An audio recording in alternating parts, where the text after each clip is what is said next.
It's day 71 of Israel's right to defend itself against children, frontline workers and journalists.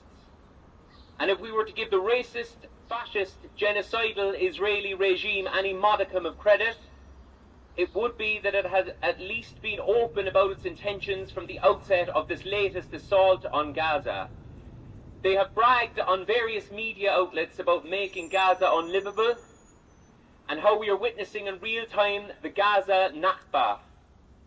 Ludicrous pointing at Arab calendars aside, Israel has been pretty upfront about their intention to wipe out and or cleanse the land of its indigenous population, as is the intention of all settler colonial projects. The so-called war on Hamas is a front, a convenient excuse to accelerate its ultimate solution to the Palestine problem. The brazen staging of intentions does not seem to be something Israel learned from its blood brother, the US, however. The US, on the other hand, has been duplicitous from the beginning of this nightmare, preaching restraint out of one side of its mouth, cheerleading and emboldening the mayhem out of the other. The US, itself built on genocide, from its foundation has seen itself as somehow exceptional. Now it is a world leader only in doublespeak. We must never forgive or forget these bleak days for humanity, when the so-called leaders of the free world told us fairy tales under gaslight so they could continue murdering our Palestinian brothers and sisters in darkness.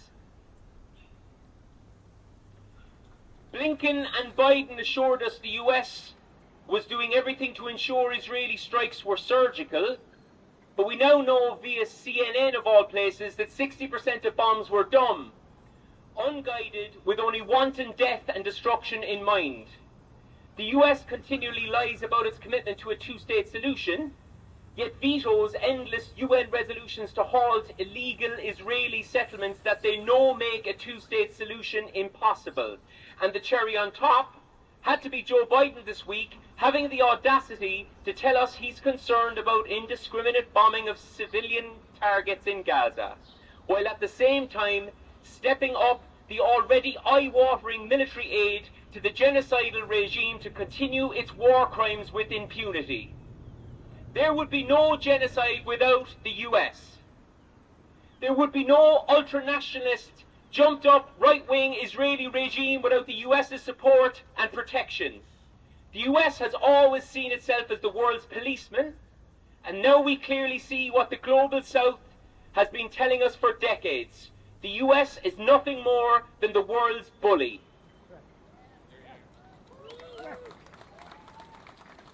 And they must stand shoulder to shoulder with the monster they created and be held equally accountable for what will surely be recorded as one of the most shameful episodes in the history of the West.